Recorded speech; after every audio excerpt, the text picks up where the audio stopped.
Hi, everybody. Welcome back. Our next session and presenter are Goswami, who's Assistant Director at EY Knowledge GDS. And his presentation today is on designing and re-energizing a knowledge program.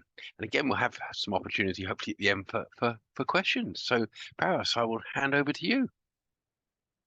Thank you so much, Alec. Let me quickly share my screen and then get on to my topic.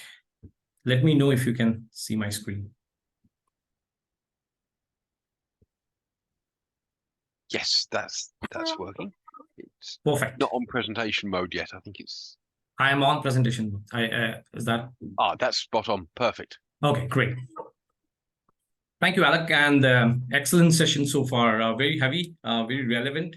Silver lining is that we have the lunch break after this, right? So, so I'm hoping, soon after this, we are energized again, re-energized with this session. So, let me start with a story because of this, all the very heavy sessions we had. So, everybody has heard about the turtle and the rabbit story, I'm sure. Right? As a kid, we have heard about it, where ultimately the rabbit wins the race. But not all of us know that there is a story after that too. So today, let me start with the story, what happened after that.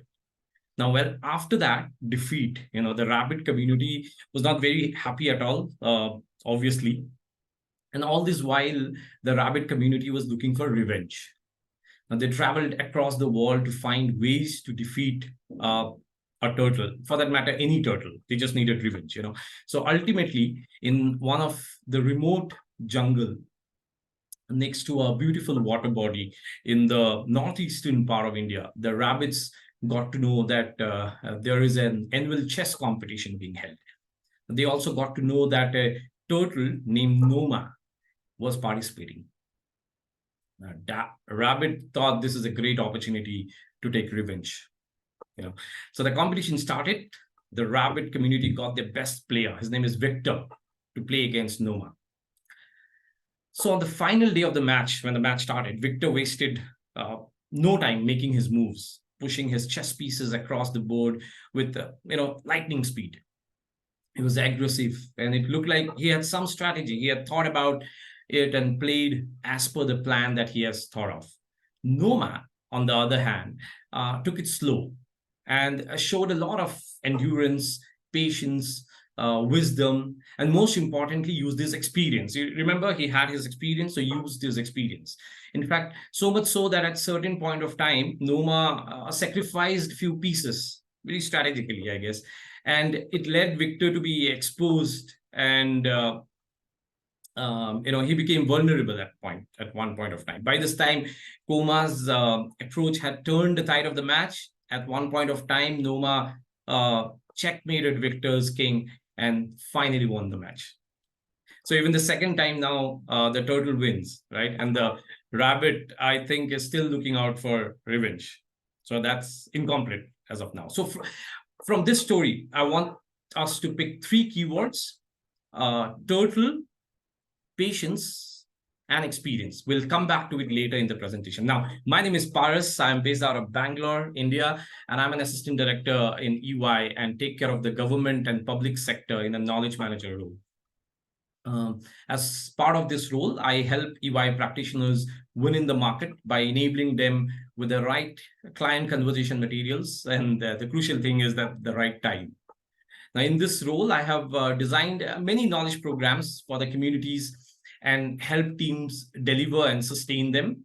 And in today's talk, I am going to share some of my experience, which can lead or which helped me personally in designing the knowledge programs, and also at times re-energizing them whenever it's needed. So I will talk about what are the drivers that lead to the need for a knowledge program. Then we'll talk about a 5-step knowledge implementation program, which I usually use when preparing my knowledge programs. Then I will talk about the life cycle of a knowledge program. I call it the turtle way. Here we will be able to connect to the total story that I spoke about at the beginning, and then how we re-energize the knowledge program and what steps we should take to keep the knowledge program alive and energized. That's the 3 A's to energize. That's my formula, 3A, right? So let's discuss a little bit on the key 3 drivers of the knowledge program, what leads to creating a knowledge program in an organization. So when we start with a kind of organization which is small in size, or a subset of a complex organization, or a business unit within a larger corporation, there is always a need for continuous improvement and innovation, right? And we can belong from any of these subsets, as I said about, bigger corporation, small set, a team. So that's when we need a knowledge program. This is either to establish the product and services in the market, or to make improvements in terms of how we go about doing our business. That's one of the key drivers which lead to the need for a knowledge program.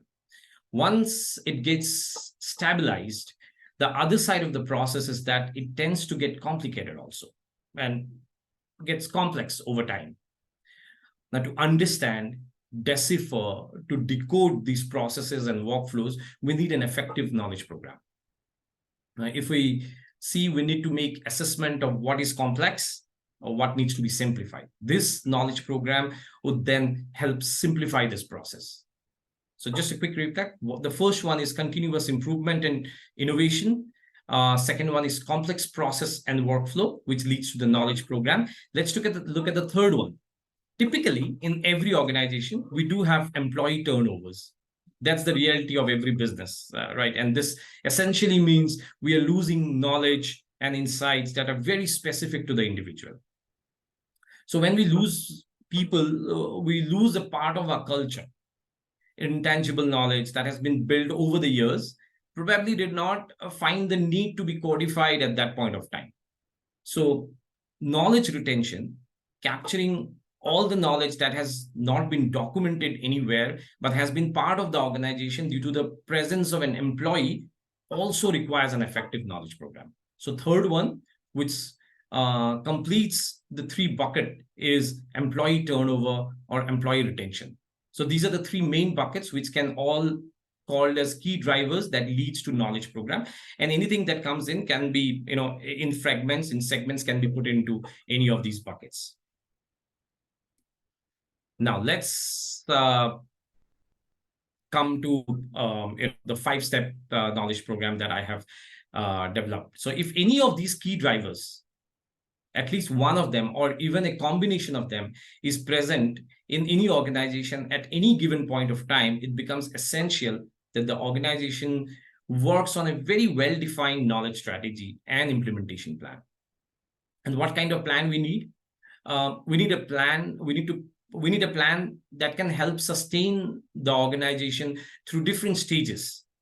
That's what we are going through, right? Whether it's innovation, process improvement, that's what we spoke about, simplifying workflows, we spoke about that, retention, employee turnover, onboarding of new employees if you go down the level, or identifying new opportunities in the market, all these.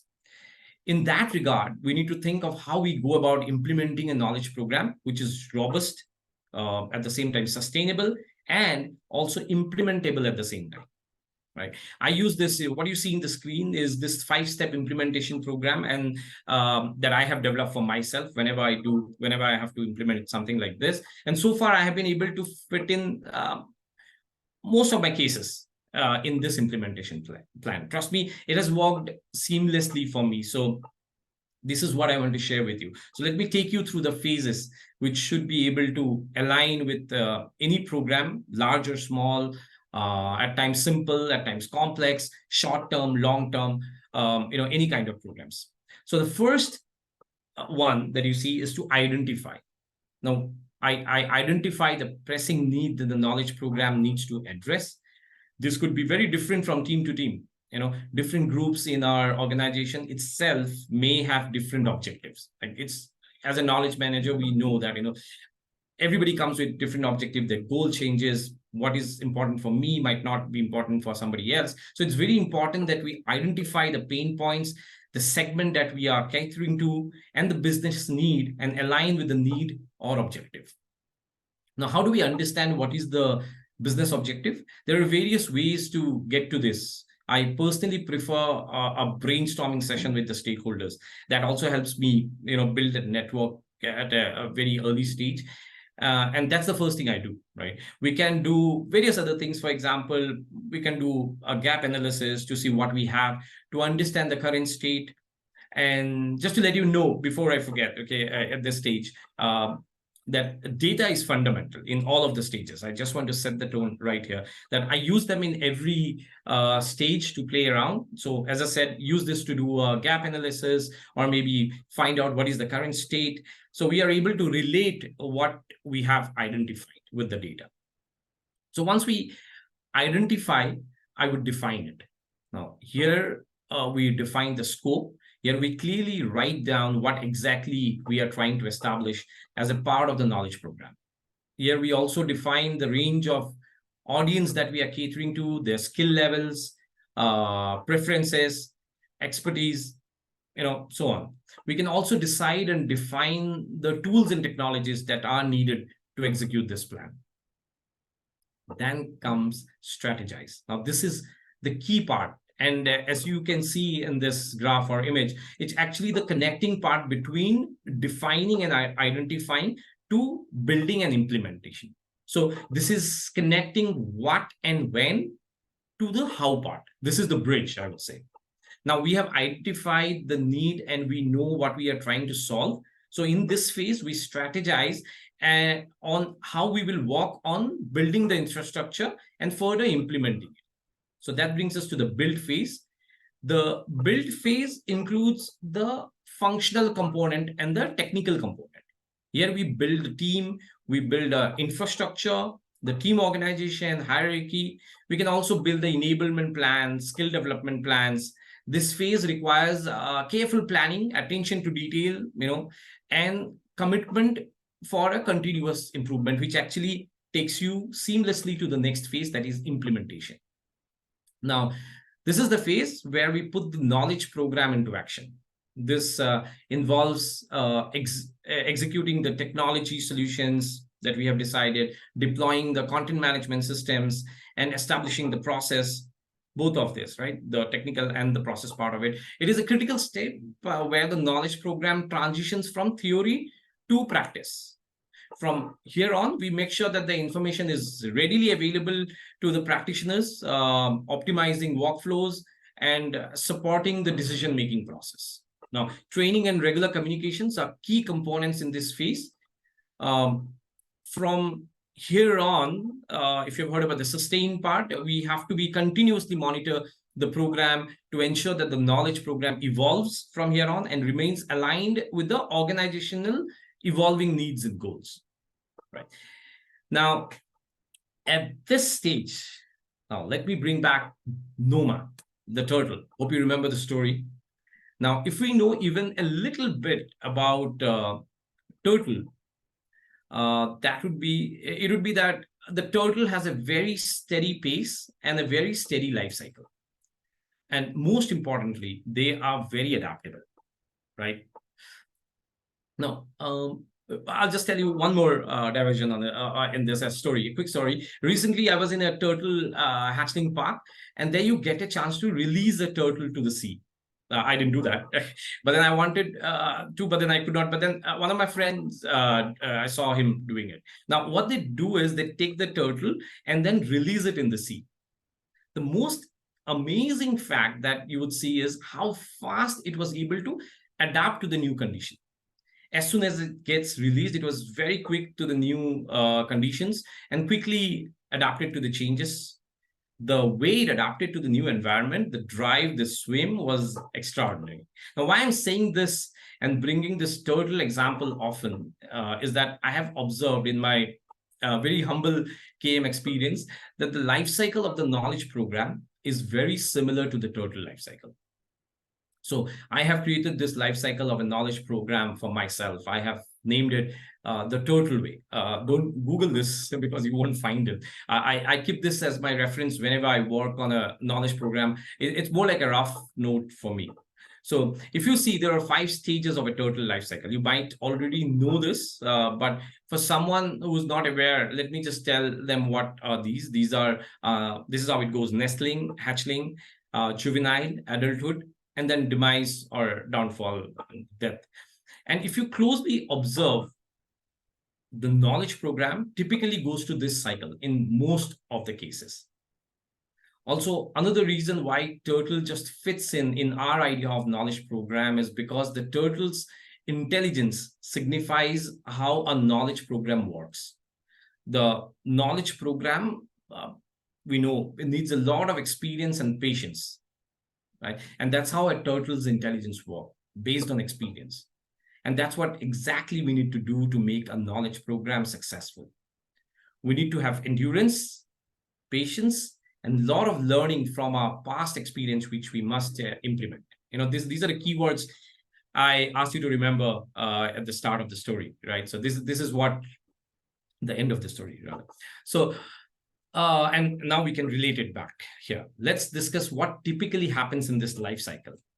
This might sound like a typical community life cycle, but if you look deeply into it, this can be aligned to a very complex program and also to a very granular, or a very single piece of content life cycle. I will tell you about that once we finish this. Let's go quickly through the phases, but we will focus more on the 2 certain stages, juvenile and adulthood, where we need to put in all our effort to re-energize the knowledge program wherever we see that it's going downhill, right? The first stage is nestling. Now, what happens here?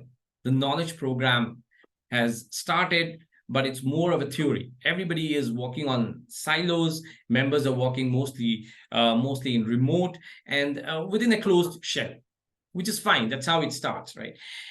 Hatchling. Here, everybody understand that we need to collaborate, but don't know what kind of tools and technologies to use to collaborate, what platforms to use, and other details, right? Now, juvenile, as I said, this is something where the fun starts. Here we start forming a community. We agree that we need to achieve one particular goal for the knowledge program. We get signed off on this mission and vision from the leader, from the sponsors. See, Wade spoke about how in his organization, while playing the TKL campaign, right, the leaders invested, how he gave away tickets on spot. That's the stage that we are in right now. Everybody is active. There is a buzz about the program. There are communications going around, newsletters, mailers. You can feel the buzz, right? You remember that. A lot of sharing and collaboration happening. Practitioners need help in engagement. There is a group of people that can help you with it. Things are starting to get automated. Technology plays an important role here. I would say this is the prime time of the knowledge program, right? Then comes the adulthood. This is the optimum maturity. Now, this program is considered as a mature one. The things are happening automatically now. But so what's happening here is also that people realize that they are not doing anything new now. So the hard part here is that members feel things are a little redundant. Things are, going as usual. The stage is very tricky.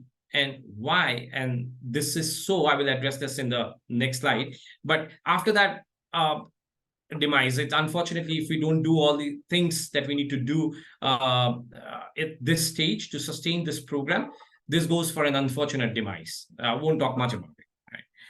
Now, remember, we have to come back to the juvenile and adulthood stages. But before I forget, I want to say a quick note that this life cycle, helps me a lot. Even if I take any granular content piece, this will still fit in, like I was telling you about it. So I just don't want to drop the ball here and just go back to this reference.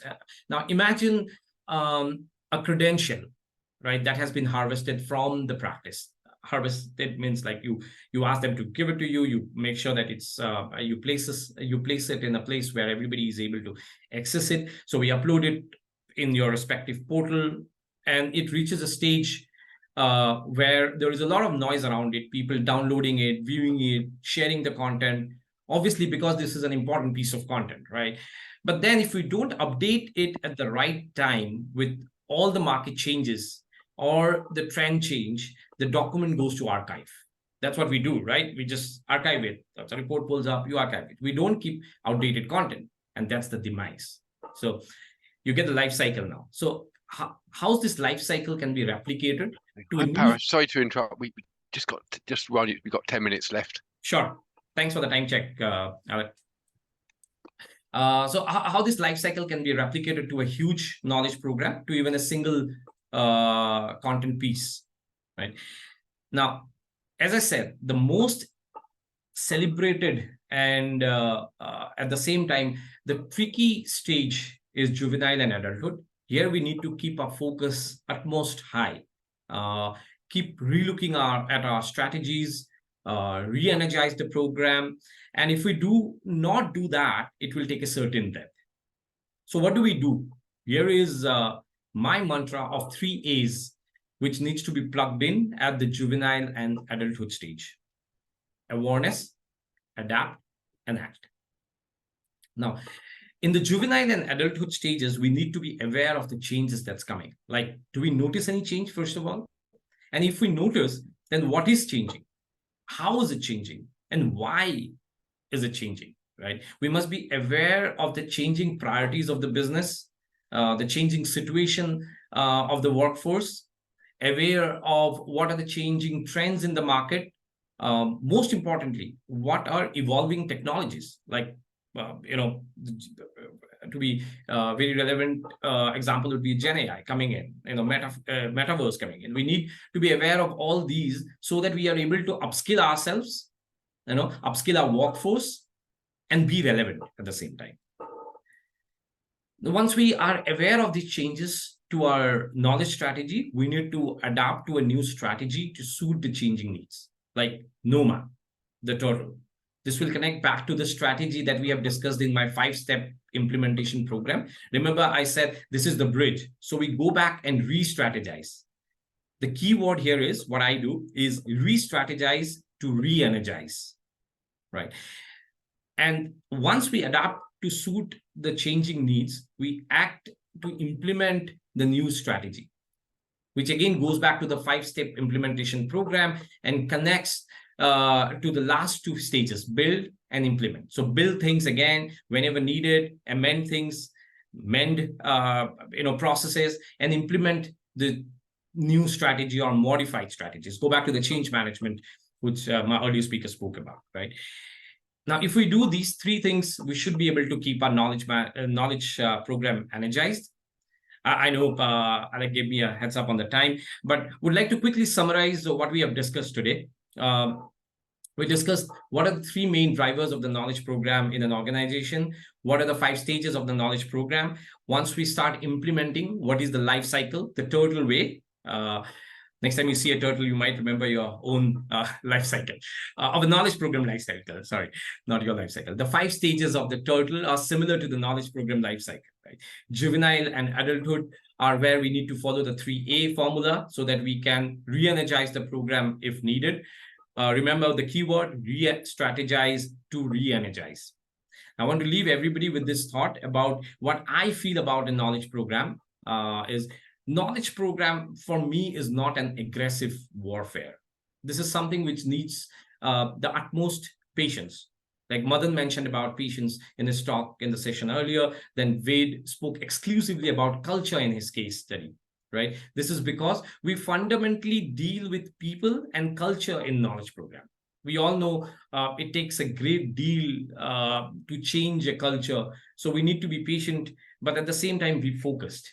Now, there are complexities and challenges while transforming the deeply ingrained beliefs, which are already there in us, in values and behaviors, the value system that we have built in an organization culture. So it's not easy. I understand. We all, and so who better knows than a knowledge manager? Knowledge manager role at the same time has also evolved in the last few years, right? From just being a sidekick you remember those days, to be an integral part of the now that we are part of the integral system, the organization have started realizing how important this function is and being part of the organization decision making process.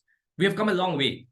So if we take the right steps at the right time, we should be able to bring a lot of change and keep our knowledge program active and beneficial for the team. With that, thank you so much for the opportunity to talk about something which is very near and dear to me. And with that, I'm open to questions. Back to you, Alec. Thank you. So we've got a chance now for questions. Just wait for them to come in. So again, I think it's a really great talk, Paras, because you're sharing experience and excuse the pun, but knowledge and you know, what you've done in your own organisation. So that's really valuable. Thank you. Just waiting for questions to come in. So the first question is, how do you ensure that the knowledge program remains adaptable and responsive to changing business needs and market dynamics? Right, interesting one. And this is very critical also. Now, what I do personally is that being very close to the business, right? You need to keep your communication channels open with the business, being close to your stakeholders. Make sure that you have your discussions at a regular interval with your stakeholders. Other thing that you do also, there are two other things that we need to do. One is in your community calls or in your interaction with the larger crowd, where there are not only just the leaders, but the people who are on the ground, what they are talking about, right? If that we need to keep in mind and keep changing our strategies. Goes back to the re-strategy model, and reformulate and reevaluate your strategy. And that's how. So being close to business is one thing. Second thing is, when I say close to business, is that being close to your people who are actually working on the ground. And the third thing that I do is be aware out of your comfort zone, right? Out of your just your stakeholders, looking at the people whom you are not even connecting. Like, go to LinkedIn, go to listen to what your counterparts are talking about. For example, you are aligned with a particular segment and they are into your business, but then what's other people, your competitive intelligence, what are they talking about? So that you are aware of what's internal, what's external, and then that's how you go ahead and change your business strategies. You become adaptable to the changing needs. Thanks, Paras. We've got a couple of minutes. There's actually two questions. I don't know if we could hopefully squeeze them both in. Yeah. The first one is, are there any trends or emerging practices in knowledge program design that you believe will shape the future of knowledge management? Yeah, good question. Yeah. Good one again. I mean, there are the trends that I have seen recently is the communities are very engaged. I mean, the people, the practitioners or people who are working on it, they are open to knowledge sharing. They want to do it, but then most of the cases, what happens, they don't know where to go about it, right? That's when your whole knowledge program, how you implement it, making yourself as a knowledge manager, how much you are accessible to your people, that is important. But the trend is this, that they are very, it's not like before. People are very conscious of what needs to be done. There's a sector that I deal with. You won't believe, like, every day I get queries, help, asking for pursuit support, like, multiple times a day, and I had to get one person busy with only on the pursuit support sector. So the trend is that they are very curious. They are dependent on the knowledge management system to get more queries answered. They're still going outside of this, but they know that we have a good potential of helping them in going to the client conversation. So yeah, that I would say that's the trend that I'm looking at. Thanks, Paras. We're pretty much up to time, but we've got a really good question. It's quite a long one in two parts, but if I can read it out to you. The question is from Michael. Many a time we have multiple pet initiatives where leaders want to drive engagement, and you see that sustenance is an issue. How do you deal with this as part of your model that you showcased? As the initiative has a lot of content that can be repackaged, and then the second part is like the demise phase, Paris. Can you talk about how it might be linked to continuous improvement, as really knowledge stays on even though the program has ended? It's a good point. Yeah, that's a good one. I mean, once the program is ended, it's difficult. It's obviously difficult to re-energize. Now we need to go back to a drawing board to see what exactly brought this to the downfall, right? To this stage. There are multiple scenarios. There is one thing that we cannot do anything about it is if the business doesn't want to invest anymore in your program. Now it all relates back, right? If they are hell-bent on that, they don't see value in this, and that goes to that demise path automatically. But if this is something to do with the culture, or if there's something to do with people not there are instances where they want to invest, but then it's not happening. People, after even regular doing it, I have been running something for quite some time, there has been not much of a traction going on in the community, but then I have not let it to demise path as of now, because what I'm doing right now is that I'm still trying to sustain by having continuous conversation, right, in this community. So going back to the drawing board again and see that what if it's of a business case. If there's a business case, why is there no need to it? But then if there is a need to it, but then if there is a problem with the culture, then we'll have to rework on the culture part of it. Now that's another piece of thing, that how do we revamp our culture piece of it, like what Ved said about having campaigns which is gamified. If not, I'm not a very good I'm a strong advocate of having monetary benefits and all, but other than how do we have leadership interference in this, how do we make sure that they're making case studies about how we have showcase how we have done, how knowledge management or knowledge program has helped somebody, a client, to win in the market. These kind of case studies, if we can just revamp and showcase it to our conversation, that should help us in sustaining it, elongating the adulthood and the juvenile period, and then not taking it to the demise phase. Thank you, Paras. That's great. That brings us up to time. So great presentation, as of all